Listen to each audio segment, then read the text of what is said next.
көрөлүп, анан ушул жерде каралды да.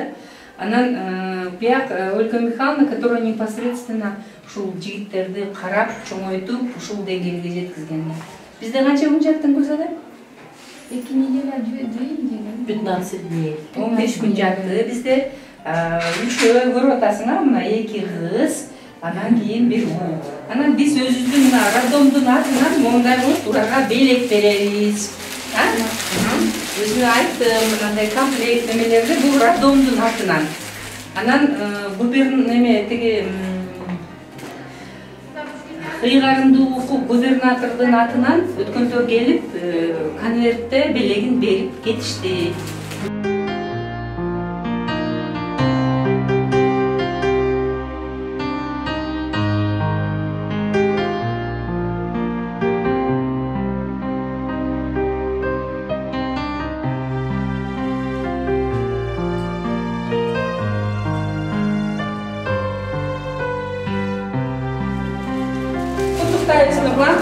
Ömürün uzun olsun. Gülzada bizlerni kutuktayız kızım, daha bir jolu. Ömür uzun olsun. Daha учим.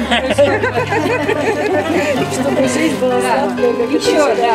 Ошо атайын ширинбек коштук. Ушул балдар менен силер өмүрүңөр жашооңор дагы ширин болсун. Дагы келгиле биздин роддомго. Айтасыз. Куттуктайбыз. Үчем небереңиз өмүр uzun болсун.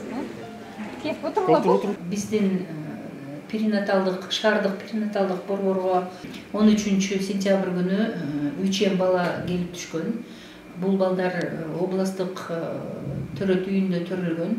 3 бала, бириси эркек бала, бирөө экөө кыз.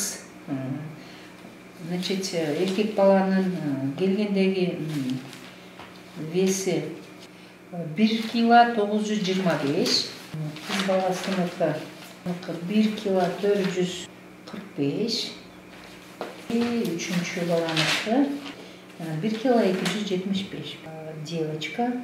Келгендеги акыбалдары булардыкы баарыныкы канааттандырарлык болгон. Булардын состояниясы жакшы, Кудайга шүгүр. Мына бизге бүгүн канчасы болуп атат? 28 болуп атабы? 15 күн жатып, бизден бүгүн жакшы акыбалда үчөөтөн чыгып кетти.